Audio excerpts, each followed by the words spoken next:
అసలు ఈ రాష్ట్రంలో వ్యవసాయాన్ని ఏం చేద్దాం అనుకుంటున్నారు మీరు? మొక్కజొన్న ధర పడిపోతే తెలంగాణ ప్రభుత్వం ఇవాళ కొనుగోలు చేస్తుంది కదా, పొరుగున ఉన్న ప్రభుత్వం. అక్కడ కూడా చంద్రబాబు నాయుడు గారి శిష్యుడే కదా ముఖ్యమంత్రిగా ఉన్నది కాంగ్రెస్ పార్టీలో. మరి మీ శిష్యుడి పార్టీ గురువు ఎందుకు చేయలేకపోతున్నాడు? అసలు గుజరాత్లో అయితే పంటల కొనుగోలుకి ఆల్రెడీ అక్కడ ఆ రాష్ట్రంలో ప్రణాళికని ప్రకటించి దాన్ని అమలు చేస్తున్నారు.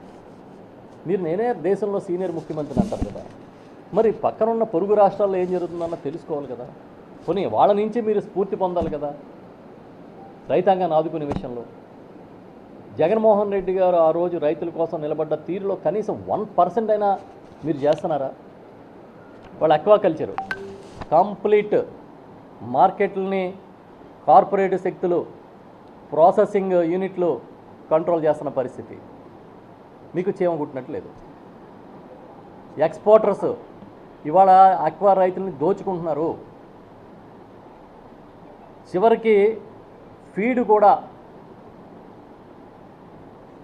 అధిక ధరలకు అమ్మకుండా నిరోధించలేని పరిస్థితిలో మీ ప్రభుత్వం ఉంది. రైతులు కుదేలైపోతున్నారు. అదేమీ ప్రభుత్వం చేయూతనిస్తే పెరిగిన ఇండస్ట్రీ కాదు. రైతులు తామంతట తాము ఈ రాష్ట్రానికి, దేశానికి విదేశీ మారక ద్రవ్యాన్ని తీసుకొచ్చే ప్రక్రియ నిర్వహిస్తూ ఉన్నారు. కనీసం వాళ్ళకి మద్దతు ఇద్దామని లేదు. జగన్మోహన్ రెడ్డి గారు ఉన్నప్పుడు కరెంటు సబ్సిడీ ఇస్తే ఇవాళ కరెంటు సబ్సిడీ సంగతి ఏంటి?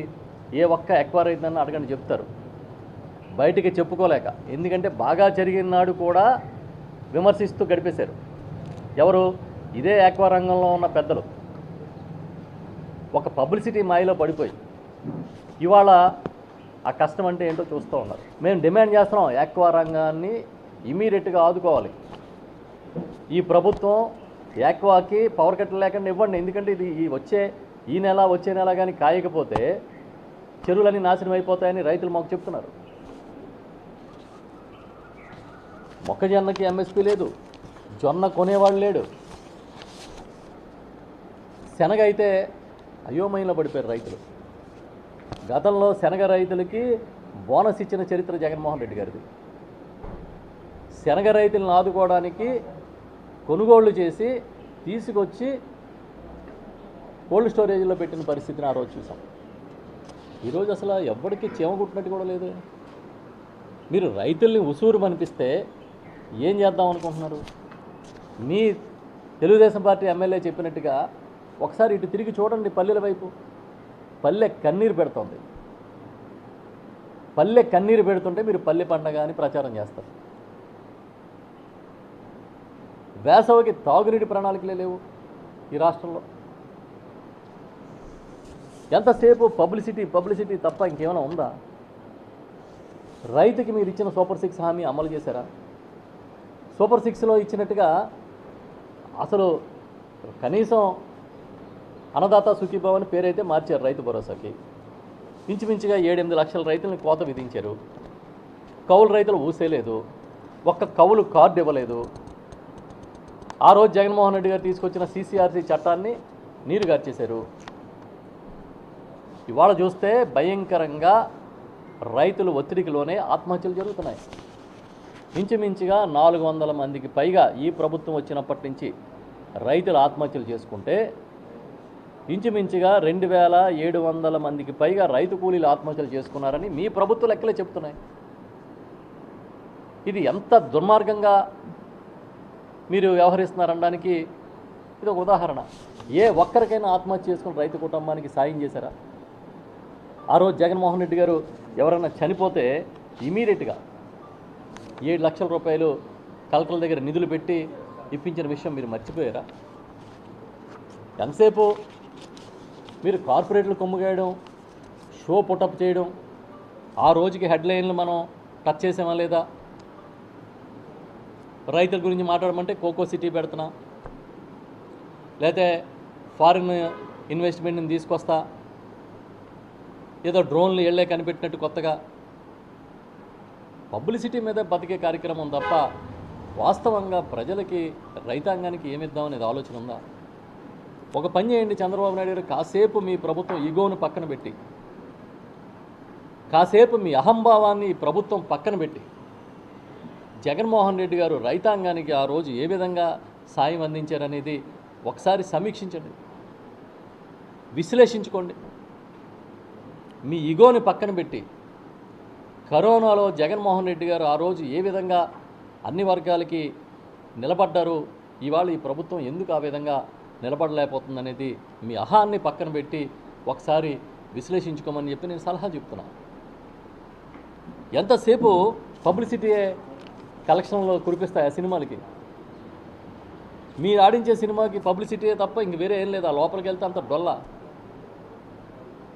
3,52,000 కోట్ల అప్పు తెచ్చారు. ఏ ఒక్కడికైనా మీరు సంతృప్తికరంగా అమలు చేయగలిగారా?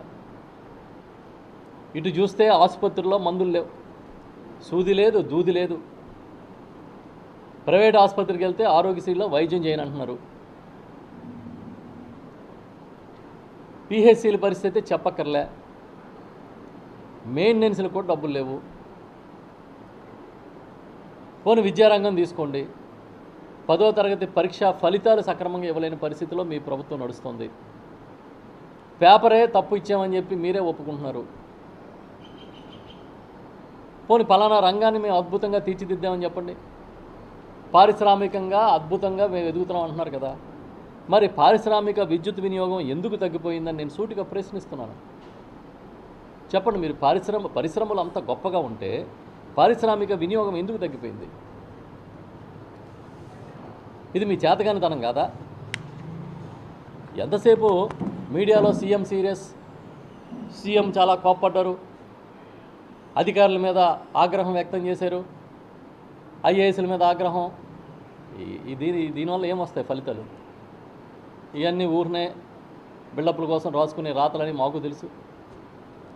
ఈ బిల్డప్లు కాదు కదా, ఈ బిల్డప్లు మానేయండి బాబు అని చెప్తున్నాం. వాస్తవంగా ఇవాళ మీరు కానీ వచ్చే 48 గంటల్లోపు డీజిల్ పెట్రోలు కొరతని అధిగమించే కార్యక్రమం చేయకపోతే రైతాంగానికి తీవ్రమైన నష్టం జరుగుతుంది. వాళ్ళ బతకనివ్వండి, కనీసం అదన్నా ఇచ్చి. మీరు ఎలాగా పంట కొనుగోలు చేయలేరు, వ్యవసాయ ఉత్పత్తులకి ధరలు ఇప్పించలేరు. యూరియా కొరత వచ్చిందంటే రైతుకి ఏం చెప్పాడండి ఆయన? యూరియా వాడితే క్యాన్సర్ వస్తుంది కాబట్టి వాడకండి. ఇప్పుడు డీజిల్ కొరత వచ్చింది కదా, అడిగామనుకోండి, నడక ఆరోగ్యానికి మంచిది, నడిచి వెళ్ళండి అంటాడేమో ఒకవేళ చంద్రబాబు నాయుడు గారు. ఇప్పుడు అలా నడుద్దామన్నా కూడా పార్కుల్లో ట్యాక్స్ వేస్తున్నారంట. ఎంతసేపు మీరు బాగుండాలి, మీ చుట్టూ ఉన్నవాళ్ళు బాగుండాలి, మీ సొంత మనుషులు బాగుండాలనే ఏజెండా తప్ప జనం బాగుండాలి, రాష్ట్రం బాగుండాలి, ప్రజలు బాగుండాలని ఆలోచిస్తున్నారా? కాకపోతే అదృష్టం ఏంటంటే, మీ అదృష్టం అసలు మీరు లేచినా పడుకున్నా కూర్చున్నా మిమ్మల్ని అద్భుతంగా బాహుబలిలాగా చూపించే మీడియా కంట్రోల్ మీ చేతిలో ఉంది కనుక మీ ఇష్టం. ఇవాళ చెరుకు రైతుల బకాయిలు తీర్చరు. చెరుకు పండించి ప్రభుత్వానికి అమ్మి వాళ్ళ కొన్నదానికి డబ్బులు ఏమన్నాయా బాబు అంటే అది కూడా 35 కోట్లు. ఆ విశాఖపట్నంలోని గోవాడ షుగర్స్ది. ఈ సంవత్సరం షుగర్స్ మూతేశారు. ఇంక ఏం చేస్తారు మీరు? ఏదైనా అంటే ప్రపంచంలో ఈయనంతటికి ఎవడో లేడు అని, ఇంత గొప్ప నాయకుడే లేడని చెప్తున్నారు.